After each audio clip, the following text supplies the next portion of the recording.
Hi friends, welcome back to my YouTube channel. ಇವತ್ತು ನಾನು ಸಿಂಪಲಾಗಿ ಮೀನನ್ನ ತವಾ ಫ್ರೈ ಮಾಡೋದು ತೋರಿಸ್ತೀನಿ. ಇದು ಮತ್ತಿ ಮೀನು. ನಾನು ನಿಮಗೆ ಮೀನು ಸಾರು ವೀಡಿಯೋದಲ್ಲಿ ತೋರಿಸಿದ್ದೀನಿ ಯಾವ ಥರ ಮೀನನ್ನು ಕ್ಲೀನ್ ಮಾಡ್ಕೋಬೇಕು ಅಂತ ಹೇಳ್ಬಿಟ್ಟು. ಈ ಮೀನು ಸಹ ನಾನು ಹಾಗೆ ಕ್ಲೀನ್ ಮಾಡ್ಕೋತಾ ಇದ್ದೀನಿ.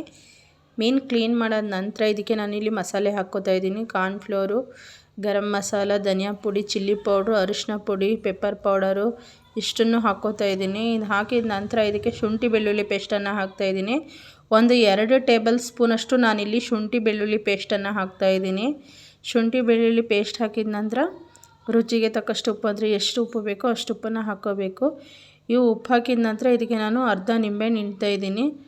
ನಿಂಬೆಹಣ್ಣು ಹಿಂಡೋದ್ರಿಂದ ಒಂಥರ ಹುಳಿಯಾಗಿ ಖಾರವಾಗಿ ತುಂಬ ಚೆನ್ನಾಗಿರುತ್ತೆ.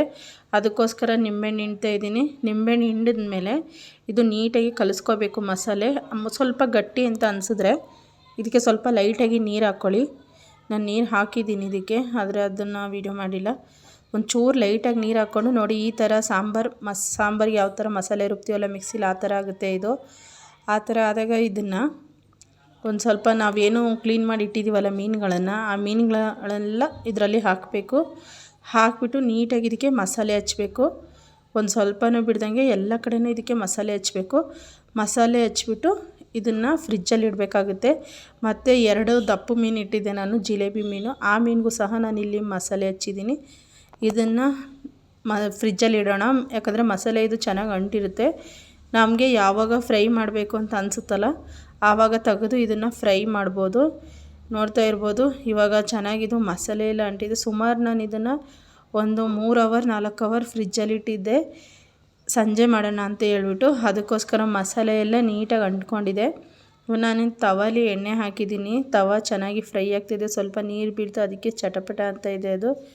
ಇವಾಗ ನೋಡಿ ಎಣ್ಣೆ ಚೆನ್ನಾಗಿ ಸ್ವಲ್ಪ ಬಿಸಿಯಾಗಿದೆ. ಆವಾಗ ಈ 2 ಮೀನನ್ನು ನಾನು ಹಾಕ್ತಾಯಿದ್ದೀನಿ.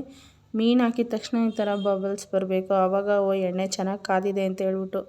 ಇವಾಗ ನೋಡಿ ನಾನು ಮೀನನ್ನು ಹಾಕಿದ್ದೀನಿ.